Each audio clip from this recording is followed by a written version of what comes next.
Ed Mazzali, please take away. All right, welcome everyone. We have a fantastic speaker tonight, Anton Mattli with Peak Funding. I can also have the pleasure of calling Anton a good friend. We'll be getting started in a minute here. I just want to let everybody know that if you have any questions, we'll put them in the chat box there, and we'll be making a recording of this, and we can send that out to all the people that registered. And we'll go ahead and get started. Prashant Kumar, my partner here, why don't you go ahead and say a few things, and I will remain quiet. Thank you, Eddie. Appreciate it. Guys, thank you so much for joining. As Ed says, Ed and I are partners in Multifamily Realty Gains. We are syndicators. Not to show off, but last year was a good year. Ed and I were able to partner in about 1,200 units as in GP capacity, bought some assets for ourselves, and participated in various syndications. This year has been a little bit slow as usual, you know why. And we started this series just to network with folks and interview fine leaders in the industry on various topics. Today, we have Anton Mattli from Peak Multifamily.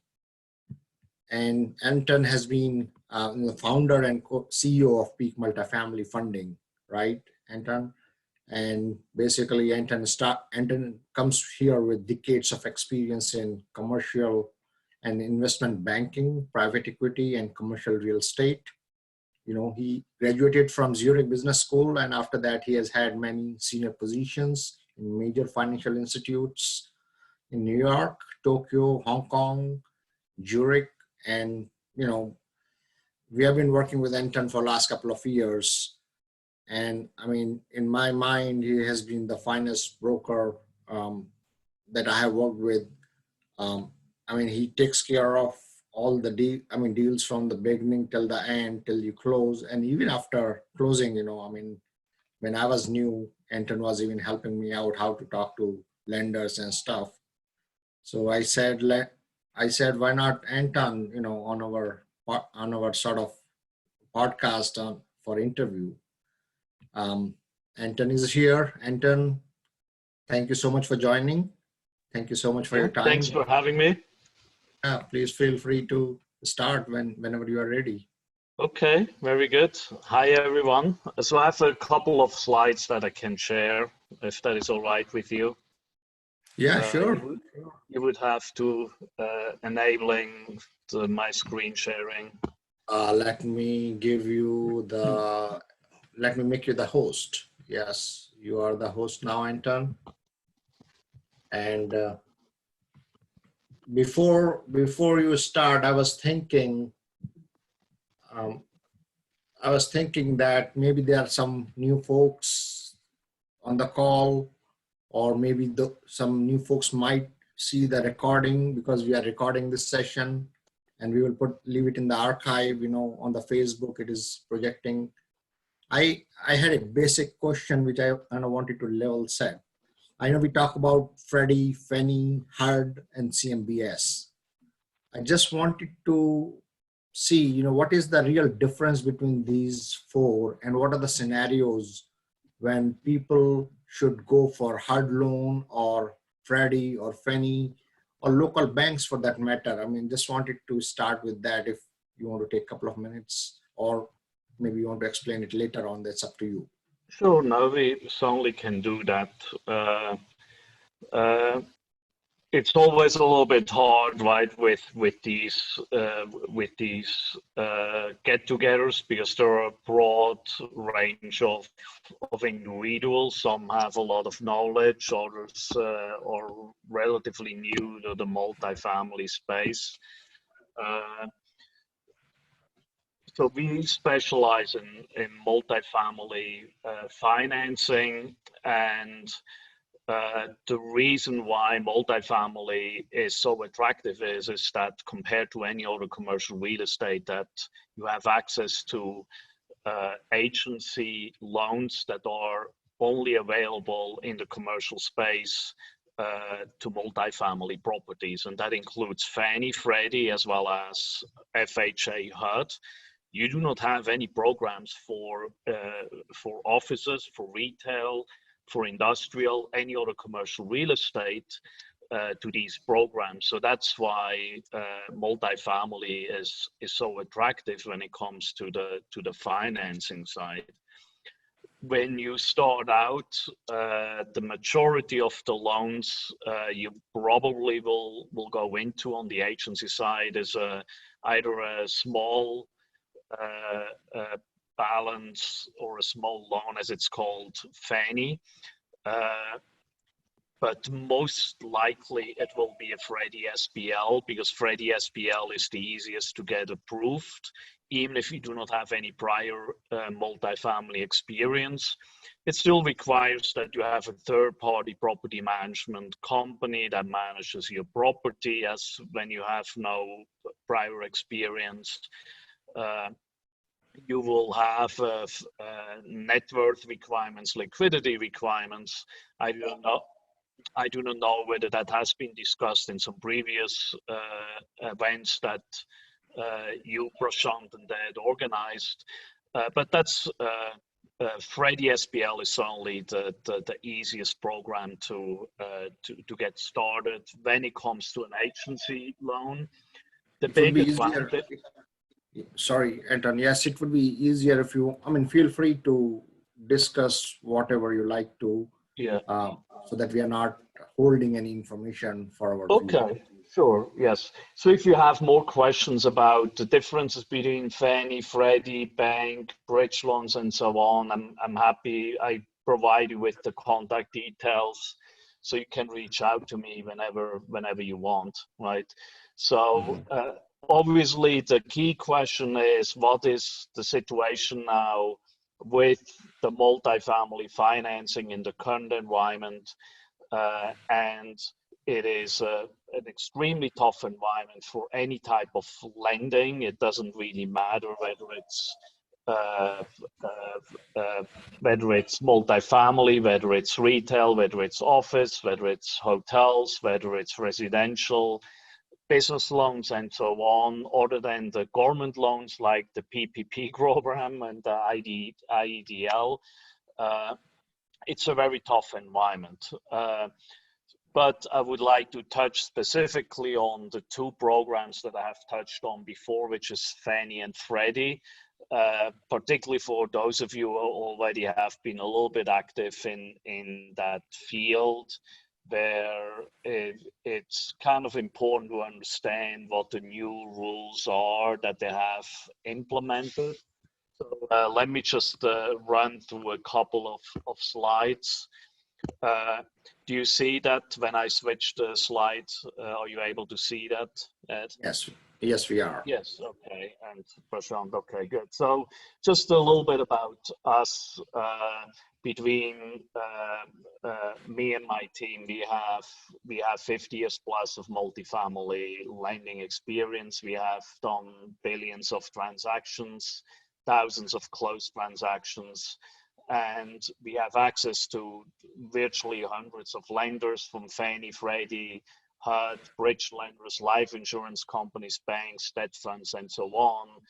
The reality is, even though we have access to hundreds of lenders, we tend to work with a couple of dozens that are the most trusted lenders, where we know that we can get deals closed. Now, let's talk a little bit about what is happening on the underwriting side, and particularly when it comes to the reserve requirements that some of you probably have heard when it comes to Fannie and Freddie loans. In the past, reserve requirements were sometimes they were completely waived, and if you had reserve requirements for a Fannie loan, which we talk about first, typically were limited to maybe taxes, maybe insurance, and replacement reserves. And that was also limited to maybe a couple of months, 3 months, 6 months, depending on the transaction. What has never really been implemented in the past were reserves for principal and interest payments. And with COVID-19 hitting us, both Fannie and Freddie implemented very tight new reserve requirements when it comes to both real estate taxes, insurance, and replacement reserves, only on the Fannie side, and severe reserves also for principal and interest. And the principal interest applies even when it's a loan that is for interest only. On the Freddie side, I've touched on that later. They are now willing to apply just for the interest-only period if it's an interest-only loan. But as a general rule, for Fannie, Fannie has multiple tiers, as they call them. The tier 2, tier 3, and tier 4 are the most commonly used. For most syndicators, they fall into the tier 2 and tier 3 buckets, with the tier 2 going up to 80% LTV and typically a minimum 1.25 debt service coverage. Tier 3 are up to 65 LTV and 1.35, and then tier 4 is up to 55 and 155 debt service coverage. Very few syndicators fall into the tier 4 bucket because it requires a significant amount of equity that needs to be raised, and it, in most instances, is too low of a leverage to generate the returns that syndicators would need. But we see it with individual investors that want to have, or families that want to have, lower leverage. Some institutional investors also use the tier 4 buckets to get advantage of very aggressive terms.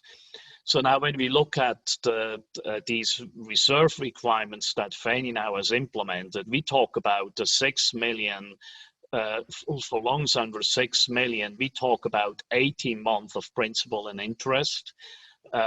And for loans that are above the 6 million mark, it's still 12 months of principal and interest.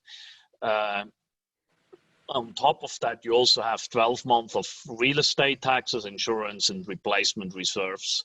Replacement reserves, for those of you who are maybe new to that, to multifamily, in the commercial sense, typically replacement reserves are $250 per unit. That need to put into reserve. So it can go higher, but that $250 per unit is typically the minimum level. So as you move down the tier into a lower leverage and the higher debt service coverage, luckily that reserve requirement drops to 6 months. And once you are in the tier 4, then you're essentially down to an exemption, which is not really a surprise, right? Once you're at that 55 leverage and 155 minimum debt service coverage, the lenders and Fannie have enough comfort that they do not feel that you need to have any reserve in place. Now, a couple of things to note. if you have to draw from the principal and interest, you do not have to replenish it. So that's positive in a way, but obviously you do not really want to draw from the principal and interest, because that means that you are kind of under distress. One positive factor in a way is that the maximum amount of principal and interest reserve is 10%. That's not really helping much, but at least it's capped, right?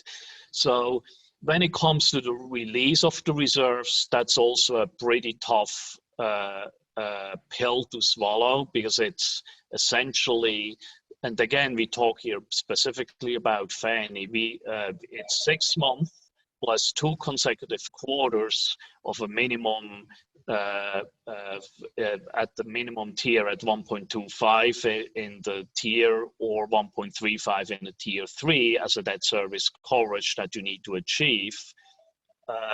And that can go all the way to 3 years if you do not achieve that, right? So it's these reserves can sit in there for quite a while.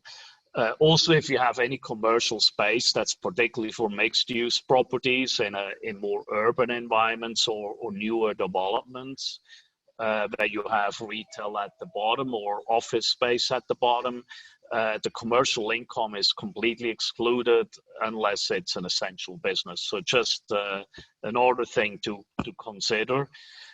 On the Freddie side, it's a little bit different and actually more beneficial compared to Fannie.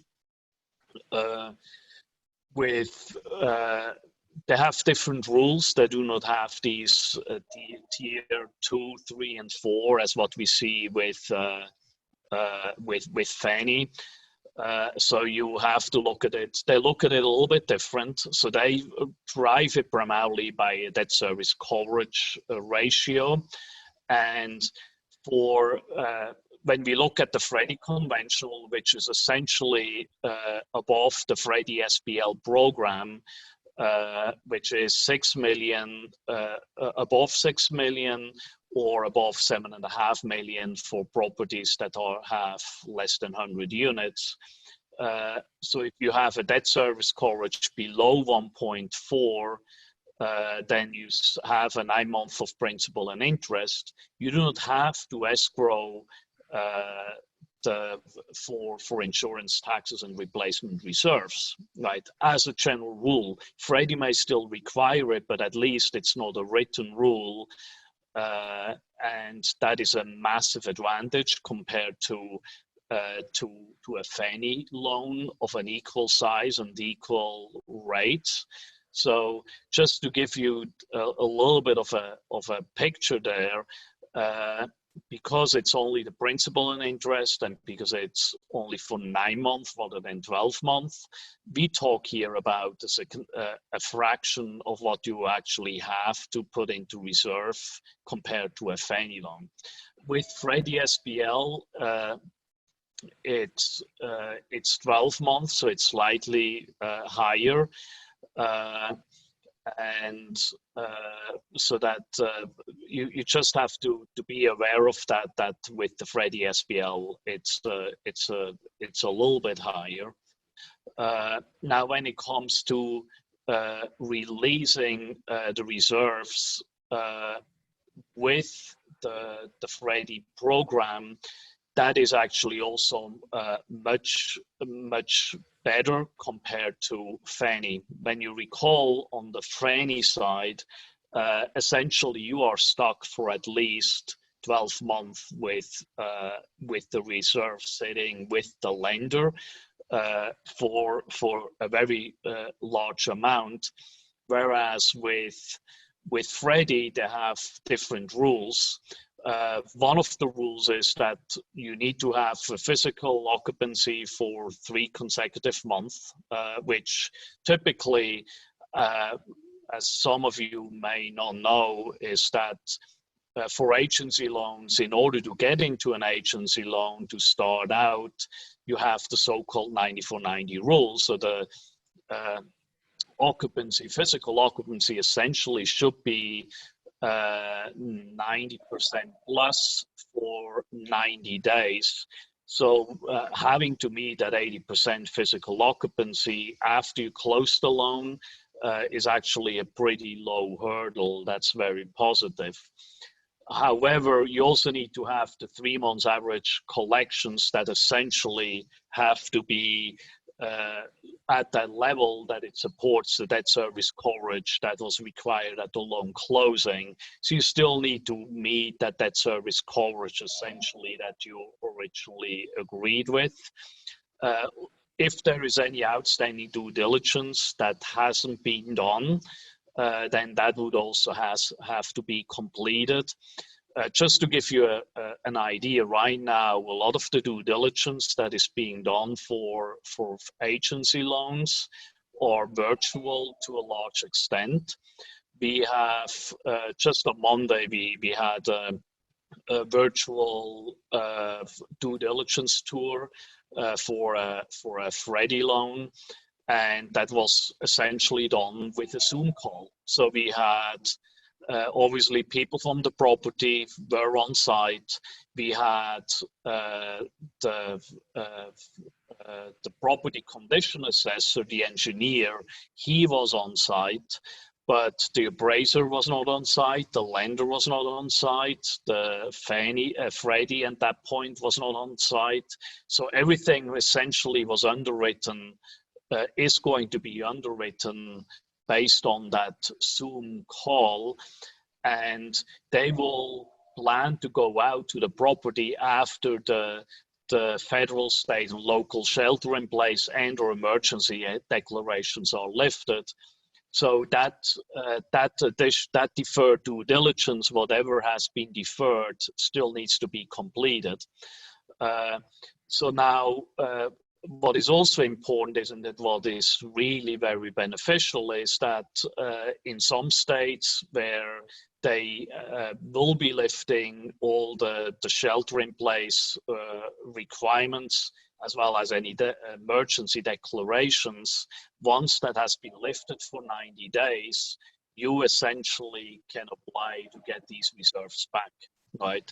So in a best case scenario, let's take Texas as an example. I'm based in Texas, and some other states that have been affected as much as New York and some other markets. It's more likely that these states will reopen completely, and there is no shelter in place requirement issued. So as a result, let's say that it happens in a state by July 1st, as an example. Within 3 months after that, you will be able to apply to get these reserves back. So that is significantly better than what Fannie currently has, where you are still sitting on these reserves for at least 12 months. And on top of it, as I mentioned earlier, with Fannie, you have a significant higher amount to start with. So that is a big advantage with Freddie. It's definitely a big advantage when you look at Freddie SBL compared to a Fannie small loan. When it comes to Freddie conventional compared to Fannie conventional, you have to be a little bit careful to understand that, yes, it's much more attractive. However, as a general rule, Freddie is not as aggressive when it comes to Class C and B minus properties. So Freddie tends to be more picky when it comes to properties. And that means that when it comes to a larger property that would have to go into a Freddie conventional loan, more often than not, it may not work with Freddie, particularly in the current environment, whereas with Fannie it may work, right? So we try whenever possible to put our clients into a Freddie program if it works, because of that reason, and everything else is equal or very similar. But it's just something that you have to be aware of, that it's not that easy for the larger loans, the so-called conventional loans, to actually get to get it approved by Freddie. When it comes to Freddie SBL, it's a very different story. Freddie SBL is very much driven by affordable properties in the C-class space. A massive amount of Freddie SBL loans are C-class properties, so there is no issue there whatsoever. So it's a very big difference between the Freddie SBL program and the Freddie conventional when it comes to some of these. So Anton, I have two questions here. Yeah. One is somebody's asking is what is the right time to engage a lender when somebody, when somebody's for these properties, and should somebody engage a lender? Yes. So essentially, and we advise to do that in pre-COVID, right? Whenever you have a deal, what we recommend is, obviously you have two choices. You can approach a lender directly, or you can approach a more commercial mortgage broker like us. We would recommend to use a mortgage broker because we can guide you to the right lenders. Just as a side note, even among the agency lenders between Fannie and Freddie, there are maybe 36 lenders, agency lenders out there. Not every lender will be a perfect fit for you as a sponsor as well as for you as a property, and that requirement might change depending on the location of the deal too. So obviously we recommend to go with a broker, but even if you do go directly to a lender, it's extremely important that you talk to a broker or lender before you even submit an LOI. I know there are some buyers that are sending out a lot of LOIs without even considering whether they can get the financing in place. That's one strategy. The danger with that strategy is that if you then get an LOI approved and you're not able to get the financing based on what you assumed originally, you essentially dead in the water and your reputation is down the drain with the seller. And if you submitted it to a broker, that broker will not be willing to show you any future deals. And the multifamily space is very small, so your reputation will travel pretty fast. So just to be aware of that.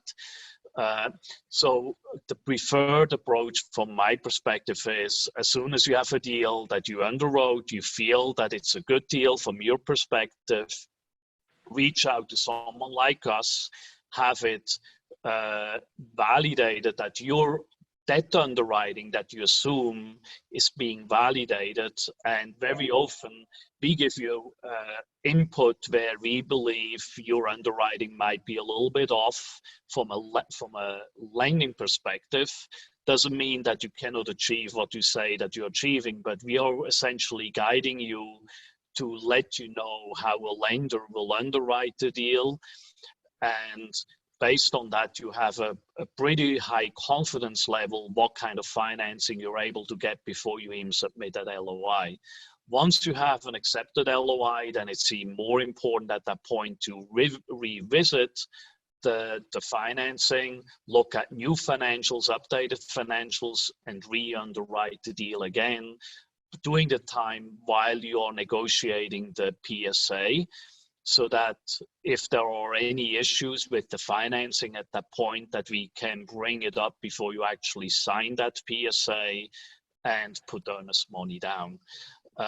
Luckily today, very few sellers now ask for hard money due to COVID, but that was particularly important pre-COVID, when it was very common that you had to put down 1%, 2%, 3% of hard earnest money on day one. So then it was even more important. So that's what we generally recommend. So a follow-up question to that, Anton, is somebody's asking that would a broker like you provide an accompanying letter along with LOI Is that something that is getting common nowadays? Or I mean, I haven't really heard anybody asking for a broker letter along with LOI, but Yeah. have you seen that kind of thing? Anybody asking It, from it, you? yeah, it happens more often with smaller deals. Typically, it's, I would say, it's coming from brokers that are primarily active in the single family space, but happen to have a commercial property that they are also selling, and also smaller owners of smaller multifamily properties, maybe in that up to 20, maybe 30 unit space. Once you get above that, most sellers and brokers understand that that is not a common thing to do. What you still have to realize is that you typically have, particularly for larger properties with commercial brokers, they ask you to complete a questionnaire, and that questionnaire will ask you in pretty much detail how you look at the transaction. They sometimes even ask for your pro forma, and they also ask how does your financing look like? Have you secured the financing? Who is the broker and or lender you already have approached, and so on. And some of our clients, they include our contact details so that the broker and or seller can reach out to us just to validate and verify that they actually have talked to us about the financing. And that's typically is sufficient. So very good. That's a very good explanation, answer to the question. I had a question on the previous slide where you kind of show the tier 2, tier 3, Yes. and I just the one before it. I wanted to ask that, is it up to the borrower to choose what kind of loan, tier 2 or tier 3 versus tier 4, or is it Freddie based on criteria, based on underwriting Freddie offers, whether it is tier 2 or tier 3 or tier 4, that's what they would choose to offer to the borrower? Yes. So it depends, right? So if a loan qualifies for a tier 2, let's say, if it's a very good purchase price or a refinancing at a relatively low loan amount compared to the valuation and the cash flow, you as a borrower can choose whether you want to go for a tier 2, 3, or 4 loan, right? However, what happens in most instances, particularly with syndicators, they are targeting a tier 2 loan, ideally close to 80% leverage with a 1.25 debt service coverage, where Fannie and the lenders may decide that based on the location of the property and based on the sponsors and any other issues that they may think are potentially problematic, that they say we are not willing to go with a tier 2, we are only willing to go with a tier 3, and or that they say we go with a tier 2 but we only go with 70% leverage and maybe a 1.30 debt service coverage, right? So now there are certain markets that are so-called pre-review, where Fannie says in this particular market, you as a lender, you're not allowed to do the so-called delegated underwriting, right? So with Fannie, they have the so-called DUS program, which is essentially a delegated underwriting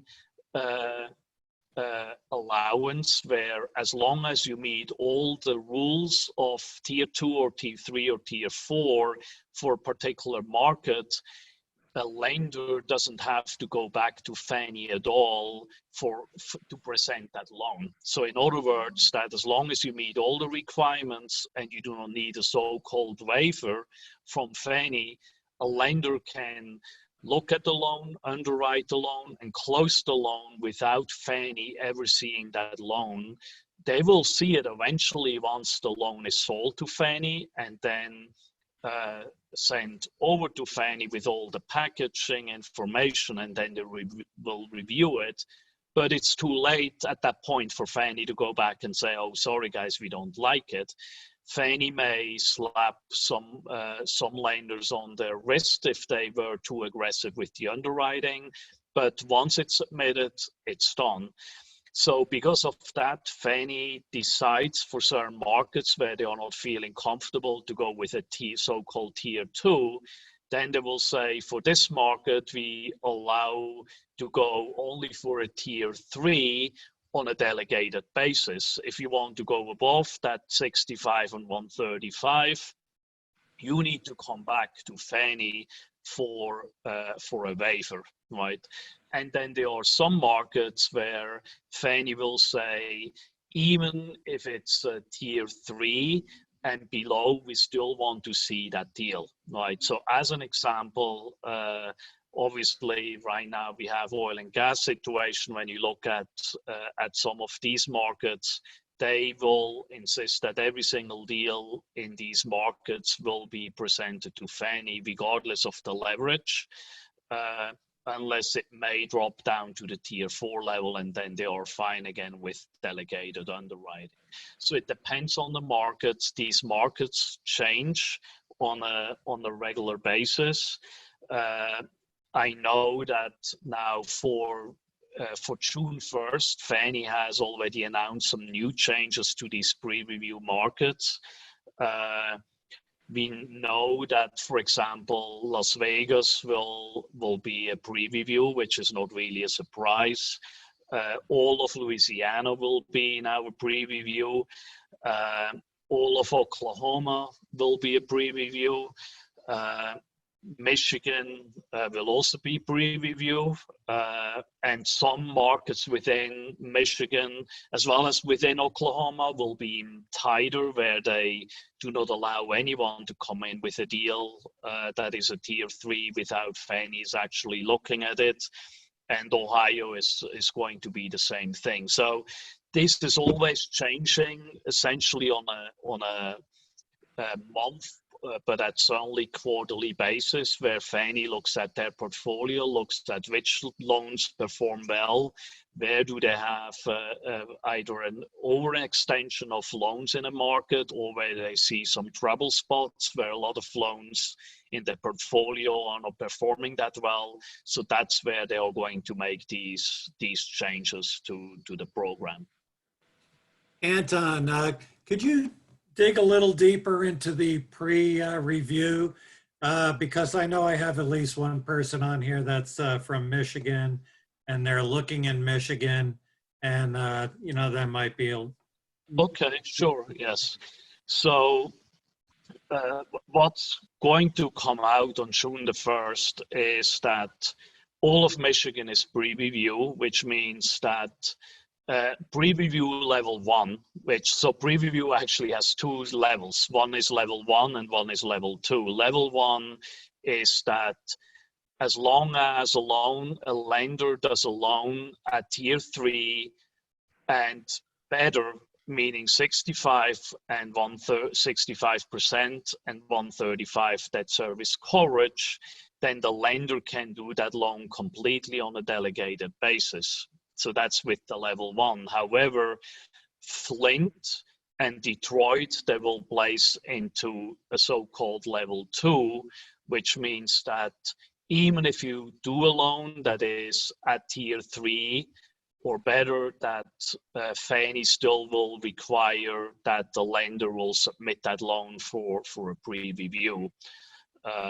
So depending on where you are within that market, a lender may be able to do it as a fully delegated at 65, 135, or then actually have to go back to Fannie if it's in Flint and Detroit. Now, that doesn't mean that even though we have that tier 3 requirement, that 65 and 135, that one potentially cannot go up to a higher leverage, right? So we have done deals pre-COVID, we haven't seen anything yet that we were able to push that high. But pre-COVID, we had these pre-review markets where, like as an example, Houston has been a pre-review level 1 for a very long time. And so that means essentially 65, 1.35 debt service coverage. And we were able to push the leverage to 75 and 125 in the best case. In other instances, we may have been able to get it to 70% and 1.30 as a debt service coverage. So there is the ability to get above that. It's just that Fannie will have to approve it. And naturally, they take the market into consideration, the property in consideration, as well as the sponsor experience and sponsor financial strength. And based on that, then they will decide how far they are willing to push it.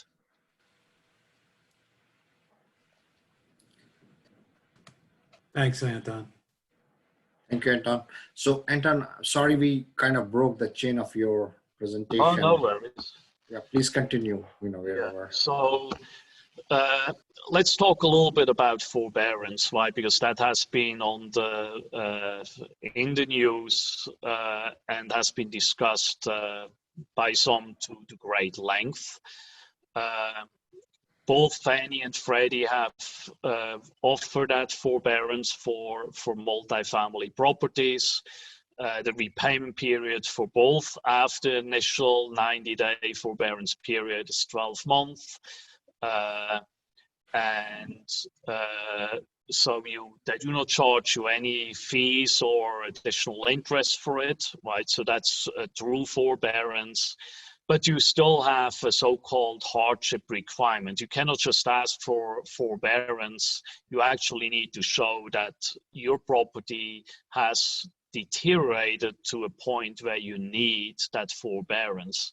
So it's important to understand that if you already were in trouble with your property pre-COVID-19, it's much harder to convince Fannie or Freddie that you actually now are in trouble because of COVID, right? So they may not grant that forbearance, but it's only in markets, obviously the most extreme, like in New York City, where you essentially have a major hotspot, and you have massive issues with collections, also due to the very publicly announced non-eviction rules and so on.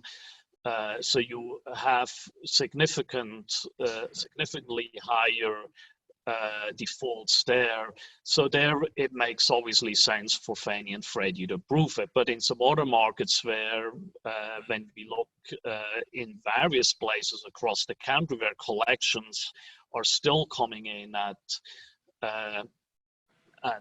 90% plus of where March collections were, it's very hard to argue that you really need that forbearance, right? But let's assume that one is able to get a forbearance.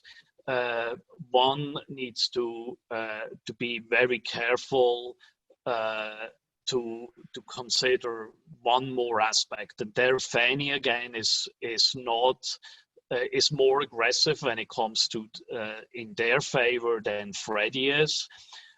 Evictions during the forbearance period are not allowed, which obviously makes sense in a way. And frankly speaking, with all the no eviction rules that have been already put in place in a lot of jurisdiction, it's not such a big problem to start with, right? Now, the big difference, at least up to right now, is with Freddie. Once you start repaying that forbearance, and so you're no longer in the forbearance period, you're allowed to evict again. With Fannie, that you are not allowed to evict until you have your forbearance completely repaid, right? So that means that in a worst case with Fannie, as it is right now, it may change, but as it is right now, if you go into a forbearance and you need 12 months to repay because your cash flow doesn't allow it to repay faster, you potentially are now sitting with a property where you cannot evict for more than a year, up to 15 months. So that needs to be, that's why a forbearance really needs to be considered very carefully, particularly when it comes to a Fannie loan. Now, both Fannie and Freddie said when you ask for a forbearance because of COVID, it will not impact your borrowing ability from Fannie and Freddie down the road. That is another aspect that we just do not know whether they will stick to their word or not, right? We have seen that they followed that rule with other periods when there were forbearances, like doing hurricane or tornado damages, when they designated certain areas as disaster areas and borrowers were allowed to ask for forbearance. In those instances, they did not penalize these borrowers when they asked for forbearance. But we do not know whether that is still the case here. So frankly speaking, my view is if you can avoid it, do not go for forbearance. You may consider to actually do a capital call instead, even though it hurts, right? And tell the investors to return the equity once everything has calmed down. And the other option, obviously, is, as many of you have done, is just stop distributions until the storm is over, so that you have a little bit more of a cushion if it gets tighter. So, in summary, I would say be very careful with that forbearance. It's really something that you do not really want to get into lightly. I have a couple of other slides, but maybe that's a little bit too much detail. If you're just touch it at the very high level. If you have a loan that potentially has a forbearance requirement, I would say reach out to the servicer of that loan as quickly as you can before you actually need it, so that you know who they are and that you can reach out to them and they already know you.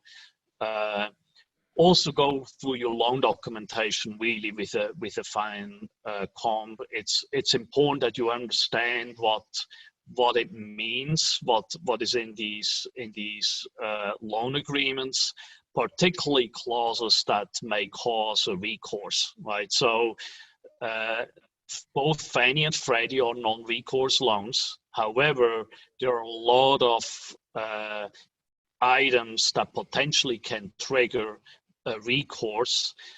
Obviously, the most obvious is fraud. And assuming that there is no fraud, then you may think, well, then I do not have an issue. Well, that's not really the case.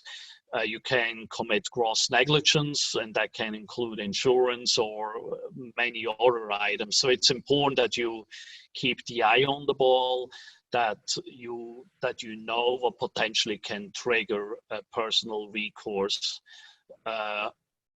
And obviously that you also have everything up to date, right? So that your financials are up to date, your personal financials are up to date, so that if you need to ask for a forbearance, that you're all ready to go, right? So, by the way, when it comes to forbearance, a lot of banks were willing to grant some form of forbearance or loan modifications.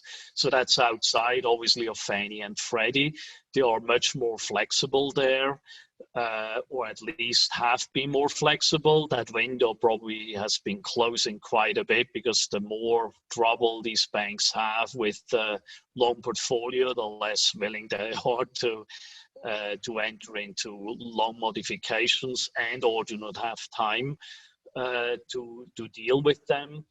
But if you have a bank loan, I would say, and you feel that you may need it, it's worthwhile to talk to your bank. I know a number of borrowers that have had success even without actually having a need for a forbearance or loan modification, but the lenders were willing to accommodate them. So just as a tip, if you have a bank loan, that might be worthwhile to consider. So when you have a loan under application right now, or you have a transaction that you are considering to buy, right? I think you have to be obviously very careful and have no doubt that you are, if you're considering to buy a property right now, that you are taking a lot of elements into consideration. But you really have to consider that the collections as they have been presented to you now, even up to May, that they may not be at that level by the time you close. We have right now, I believe, the strong collection performance that we have seen across the multifamily portfolio across the country has been driven to a significant extent by the stimulus checks, as well as the bonus, $600 per week bonus unemployment check that the federal government is paying on top of the state benefits that are being paid out. You probably have heard about it, that you have a lot of unemployed individuals that now earn more being unemployed than they ever earned before they were unemployed. And that only helps them to pay the rent, right? As these checks drop off, and right now it's at the end of July, obviously the House proposal wants that to continue. We do not know what's going to happen in the Senate, what they come up with, but at some point that is going to run out, even if it's extended for a certain period of time. So with an unemployment at the level where we are right now, we all know that it would be impossible to keep collections up where they are today. So it has to be driven by these stimulus checks and unemployment benefits, bonus benefits, because particularly in the C-class space, most people have less than $400 that they have available for emergency. So once that unemployment bonus falls away and there is no job for them to go back to, you have to expect higher higher defaults. So when you underwrite, assume that you will have lower collections, which has a direct impact on your cash flow that is used to underwrite that loan, which means that your loan proceeds will be lower. Obviously, reserve requirements we already talked about. They may change, but right now, make sure that you know what the reserve requirements are, not just for a Fannie and Freddie, but even with a bank, right? We have seen situations where someone was talking to banks because they didn't want to go into a Fannie loan and felt, well, they were all giddy about it until the bank came back and said, well, by the way, we need, I think it was 9 months of P&I reserve. And then eventually that was brought down to 6 months. But you really need to understand what, with every offer that you have in hand, that you really understand what the reserve requirements are. And because of all that, really, I think it's important that you raise enough equity regardless. My view is, even if the reserve requirements come down, I would still consider to raise equity for that principal and interest for at least 6 months, probably for 12 months, because again, my fear is that these collections will drop once these stimulus checks and bonus and unemployment checks run out. And the last thing you want is that you run into a problem with your loan right out of the gate. So how much is the volume? How much is the volume, volume drop you have seen in last couple of months? I mean, how many transactions is it completely at standstill right now, or I mean, transactions are happening? Yes. Our volume is of actual deals that we have currently running is 1/5 of where we were before, right? So it's roughly at 20%, right? Okay. Now interest rates are extremely attractive, right? We have for a large Fannie and Freddie loan, in a good market that also has affordability benefits, you can get a 10-year or a 12-year loan at below 3%, right? So it's an extremely attractive loan. However, you have the reserve requirements. But on top of it, if you are a buyer of a property, a lot of buyers are just holding back because they do not really know, right? So we have some clients that are active buyers, and that's the ones where we are still working with. But a significant portion of buyers are now holding back and want to see how the chips fall. When it comes to refinancings, a lot of the refinancings also have put on a hold because of the reserve requirements. And everyone kind of hopes that within maybe 2 months or 3 months, Fannie and Freddie will lower this reserve requirement. So rather than doing the refinancing now, they decided to push it out, right? We have some that decided to still do it because they felt, look, the rates are attractive. We are fine with all the reserves sitting in there for a year because we are happy to have that cushion anyhow. But a significant amount of borrowers just have put a pause on that too and are in a waiting mode. So it's like the new deals which are stalling, or is it the deals which were already in progress when the COVID started in March, after March 22nd? Yeah, I mean, we had a number of deals that fell through that were already under application because the borrower, the buyer essentially walked away from the deal. That covered bridge loans as well as agency loans. And now we are mostly working on deals, apart from a number of refinancings, of acquisition deals that have been already in the pipeline before, and where we try to find a way to get still into the best possible situation. Some of them we have pushed out by a month or two because the lender wanted to see at least the May collections. And now with the May collections having come in, or a significant portion of it, now they are willing to push it forward, right?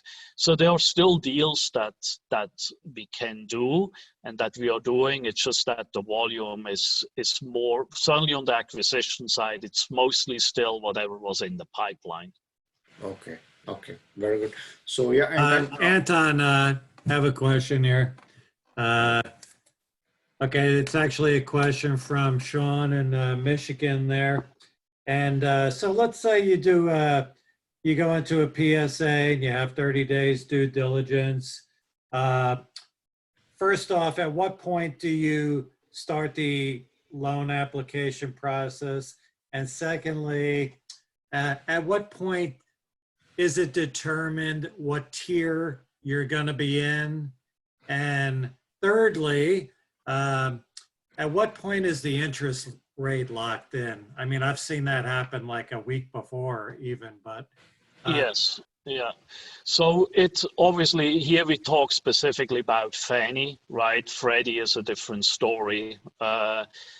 On the Freddie SBL side, if it's small enough of a deal, again, the loan amount up to 6 million, or 7.5 million if it's 100 units or less, which potentially would be the best option. With Freddie SBL, you have the advantage that the interest rate is so-called locked when you apply for the loan.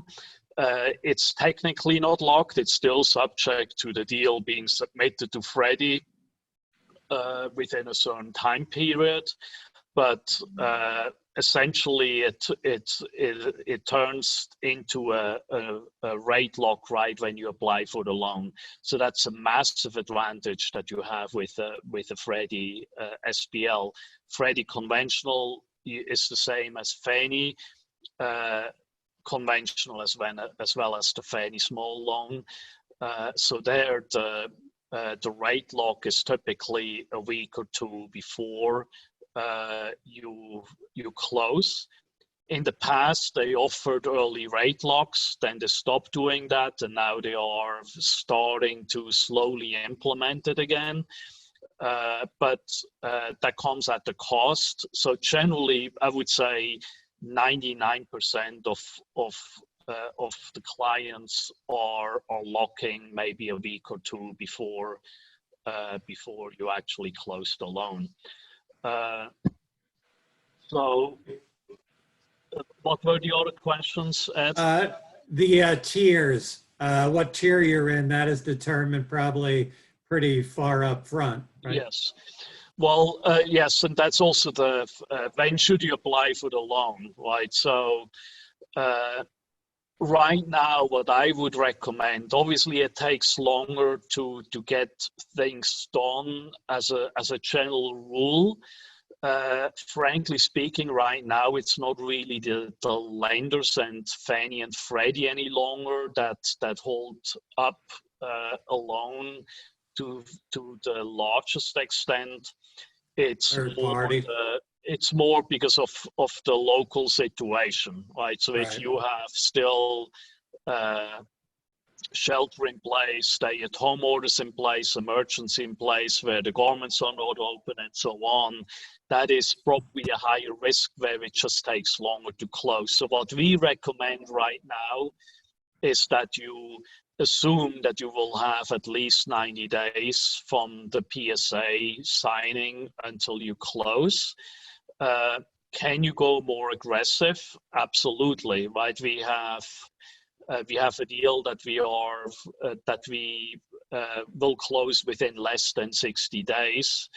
But it really depends on a location by location basis. To be on the safe side, I would say use plenty of time for your own personal due diligence period. Don't go for any hard money right now. Have a financing contingency built in that you always can get out. And so I would say have at least 75 days to 90 days in total, plus another 2 times 15 days of an extension option. Typically, I don't think you get even close to that. The reality is we just do not know. There just needs to be an additional spike. And in a worst case, it's right in the location of the property and everything comes to a halt. So you need to include a massive amount of time there just to be safe.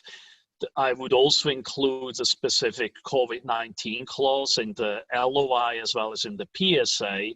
Obviously, your lawyer has to advise you how that wording specifically is, but essentially that as long as you have a stay in place or a shelter in place or an emergency, that your time clock essentially does not start until that is lifted. So that's a recommendation that we use, and I think a lot of real estate lawyers also suggest to use, so that you have that flexibility, that you have the full benefit of a true due diligence period once you're able to have full access to the property and inspectors have access and so on. Now, when it comes to applying for the loan and the tier level, what I would suggest is, as you have a deal that you're looking at, show it to us with the T12 rent roll, if it's a formal offering, the offering memorandum, your PSA, your REO schedule, essentially your whole package, your bio. And based on that, we can look at it, we can underwrite it, and we can informally at least talk to a couple of lenders and or Fannie to see where we potentially would end up with this, right? So based on that, at least we can give you an early indication whether it is safe to go with certain assumptions and whether it's safe to submit an LOI based on your lending assumptions before you submit the PSA or before you sign the PSA. I would say we then can go in and ask for more specifics. Again, with Fannie, we can go in and ask for waivers at that point. Or we do that once you sign the PSA and you just need to have enough of a financing contingency in there so that we can essentially start that discussion with Fannie. Once you have signed the PSA, you do your due diligence, while we do the pre-review with Fannie, and usually within a week to 2 weeks, we have the answer from Fannie. So you will know at that point at what level Fannie will be comfortable to come in at. Thank you very much. That's helpful. Very good, Anton. Thank you so much. Appreciate your time today. I mean, we try to keep it within an hour unless anybody has any question. No, I think looks like we're pretty good there. Okay. Yeah. There's Anton's contact information. Yeah, that's right. So that's, my name is again Anton. I also put up John Martinez' contact details. He is primarily focused on properties up to 50 units. He worked with Freddie when they started the SBL program, so he is extremely familiar in that space. So please feel free to reach out to any of us. And we have some other colleagues, but I would say between me and Sean, we certainly can get the ball rolling. And I'm going to call Anton maybe about HUD loan. I wanted to cover it today, but I know we are out of time right now. But so yeah, today we had some technical difficulty. I mean, typically we have a lot of folks in this call, and I'm hearing that at least 10, 15 people have reached out to me that they were not able to log in for some reason. But the good thing is we have recorded this, and I'm going to send the recording out to all the folks.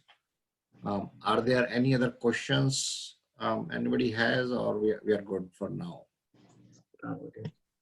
Maybe Anton, as things improve, we might want you to come back on this maybe 3 months, 6 months down the line to give us a overview on post-COVID era. I mean, right now it is kind of COVID situation and the volume is there's so much of reserve requirements, but I mean, as market opens up and as people are buying, that's when I think it would be very beneficial to hear your thoughts. Absolutely, right. So it will be very interesting to see where we are in August and September, right? Yeah. And we are all in uncharted territory, right? Many of us, we have gone through multiple downturns, but this one is different. So, this one is unique actually. Yeah. Totally unique. Nobody had expected it to come like this. That's right, yeah. Very good. All right, from myself and from my partner Ed Moselle, I mean, we thank you very much for your time, and I hope our listeners have enjoyed, and we hope to bring more value to our folks. If there is any special need that you guys have, I mean, any particular topic, please feel free to suggest to us, because we are in the industry, we know folks, and we like to talk, interview everybody. So let us know, and maybe we'll try to, have an interview with a specific industry person. One more thing is, next Tuesday we have a webinar on how to buy a first apartment complex. And there is a meetup, and I will put a link, share the link in the email that I'll send out. And there is an ebook that I have written on impact of COVID on real estate. If you guys want to download that, I will send that link out also to everybody. But once again, thank you so much all for your time, and enjoy your evening. Thank you, Anton. Thank you. Thank you, everyone. Thank you. Thank you, guys. Take care. Good, nice meeting you, Sean. You too now. Take care. Bye-bye. Thanks, Anton. Okay. Thank you.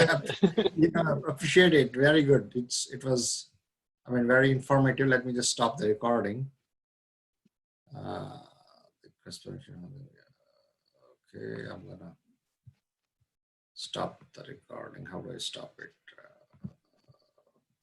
It's okay. I'll cut it towards the end. So yeah, no, Anton, it was good actually.